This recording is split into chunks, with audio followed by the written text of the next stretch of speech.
Hey guys, welcome back to the channel. I'm really excited to bring this new video to you guys. I have agreed to host somebody's servers, so I've agreed to host three 4U rack servers in my basement. I have the power, I have the rack space, and I'm not going to fill it up with stuff I have, so why not rent it out? This weekend, we're going to be having somebody that's coming in from Toronto, bringing his stuff, and we're going to be doing a whole series on the builds. He has A2000s, and we're going to be putting 7 to 8 of those A2000s in each case. So stick around for that. Subscribe for that because that's coming up soon. In this video, I prepped the whole mining room for his arrival. So basically, I bought a new rack so that he can just have his own rack space. I wanted to have the ability that if I wanted to upgrade something in my server rack, that I was able to do it without having to disturb his stuff. So I got a separate rack for him, and we fixed the thermals so that it's actually piping into my my existing thermal solution, and it works great. It looks awesome. I'm so proud of it. And the next video is going to be us actually hammering out those computers and then tossing them into the rack, and then he waves goodbye, and that's it. Anyways, we start off by running some new power because I found a new power circuit.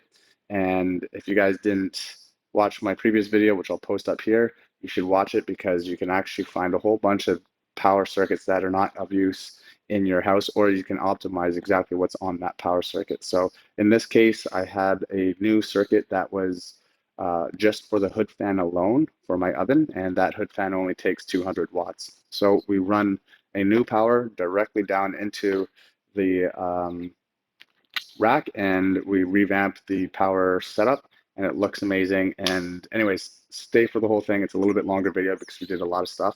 So subscribe, smash that like, get some popcorn, and enjoy.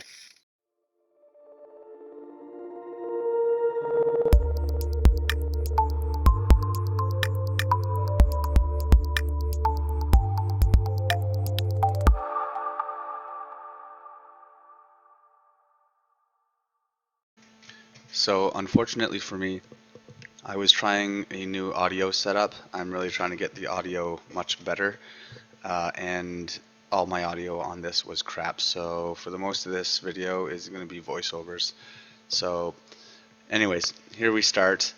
I had a previous video, Planning 101, which I'll post up here, regarding how to map out your power in a house. And you're going to often find a bunch of sockets that are going to a free circuit essentially. In my case here, I found a whole socket that was just for the hood fan, nothing else.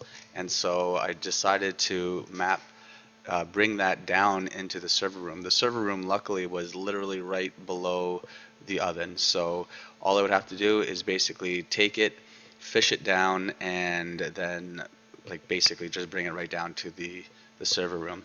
But luckily I was able to find another socket that was right next to I guess the oven's power supply, and that's the same socket. So that only has the hood fan on it.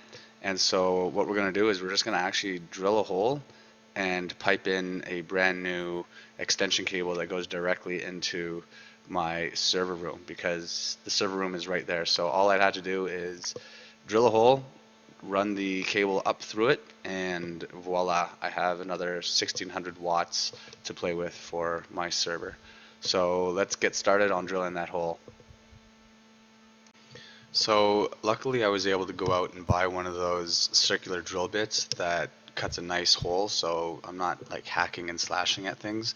Basically all I had to do was literally drill through the floor, have a nice circular hole that was the size of a extension cable's head, and then just bring it straight up. This was probably the easiest 1600 watts I've ever gotten out of just knowing what's on each circuit and then being able to draw that down and not have to worry about anything else. Now that we have it drawn through the server room, I'm going to be able to push back the oven as if there's been no modifications back there because it's not taking up any extra room. So basically we just put the oven back and bada bing, bada boom, free new circuit. Yes.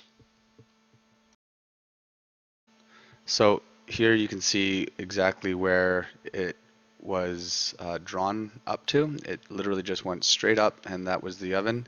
So what we're going to do is we're going to bring it over to the other side with all the other power cables, and then we're going to fix all these other power cables. Right now, what I didn't really think of was all these power connectors are below the drain ports there, and I don't want that. I want to move them up above the drain ports and have all of them going to one location. While I was just about to bring that cable over, I remembered that I had another about 800 watts on the circuit to my left, so I was going to bring that all the way over here as well. And once we have all the cables in one location, it'll make it really easy to take basically these bundles and these bricks, move them up above the drain ports and the water for my washer and dryer, so that if there is a leak, it's not going down onto the circuits here. So that seems like it makes most sense, obviously. And we're also going to add another power brick here because we have a brand new circuit. All right, so we've got everything installed. It looks fantastic. I zip tied all of the cables. We have so many free circuits here. It's incredible. Obviously, we moved all the power above, so now if there's a drippage or anything, it's not going to be touching any of the cables. So that is perfect. Here is the new circuit that we just ran, labeled, and it's empty, as well as all of the power cables are brought up to one location that's connected to the hood fan, and each one of them is labeled. That's another circuit that I just ran. It has about 800 free watts on it, depending on if I'm using the air conditioner on the ground. But there's a little bit of a cable mess up at the top there, but I mean, it's so much better than what it was. And we have so many free circuits. So those are 3 free, completely unused circuits there that I can use for servers. And he's going to be using at least 2 of them. I'm going to give him 2 dedicated servers. He's not going to be using too much. I think he's going to be using about 1400 watts. Sorry, 2100 watts. So 2 circuits should be more than enough. All right, so now we have to figure out what we're going to do with the rack here and how we're going to manage the thermals.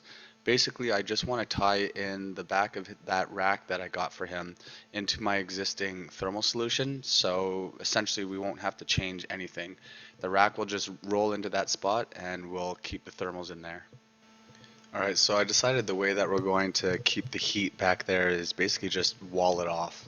So I'm going to attach this piece of wood, yes, it's ugly, to the wall, and then basically measure it so that the rack can roll right under it, and then all the heat is going to go to the back of the rack and out the back of the servers and then into the current thermal solution that we already have. So everything is going to be packed back there, and I won't have to worry about the heat coming out of that new addition. Now we just have to put a roof on top and seal it up. Awesome. So the first thing I had to do was build a wall so that when the server rolled in, the back of the server was basically behind that wall, so that all the heat is going to be getting pushed behind the wall and then back up into basically the same section as all of the other graphics cards. So you can see here, we're just basically going to create a top to the top of the door here, and so it'll be angled directly into the hood fan that is already exhausting at a pretty high CFM. We'll probably seal this down with some of that thermal tape, and yeah, I think that's about it. It fits pretty perfectly. All right, now we can see things starting to come together. I put the hood on top of the door there, and basically just cut a little hole in the drywall so that I can have all the cables running through. We'll cover that up. We'll cover this seal up here with that thermal tape as well. And then on this side, we're going to cover it up with sound deadening / thermal tape. So that stuff's really easy to use. It's very malleable. I can just put it wherever and it'll cover up all of the heat. So now that we have it basically secured into the same heating system, it's going to be great. I won't have to change anything. It'll exhaust the heat the same way that my current system does it, which is just pipes it up into the hood fan and then out the window.